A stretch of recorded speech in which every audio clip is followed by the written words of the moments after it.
मद्यप चालकଙ୍କ उन्मत्त कांड भारसाम्य हराई दुकान भितर पशिगला बोलेरो। अनुगुल जिला बरपाल थाना निकट 55 नंबर जातीय राजपथ पार्श्वर कलेज छक निकट एक चा दुकान को पशिगला बोलेरो गाड़ी।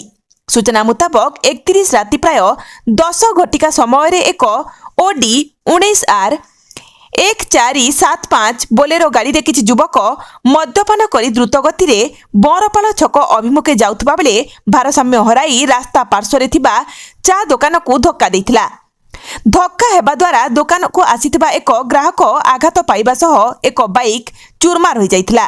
तेबे घटनास्थल बोलेरो चालक समेत दुई युवक गाड़ी छाड़ी फेरार उद्यम करुथबा बेले स्थानीय लोके तीन युवक को धरिबारे सक्षम होइथिले।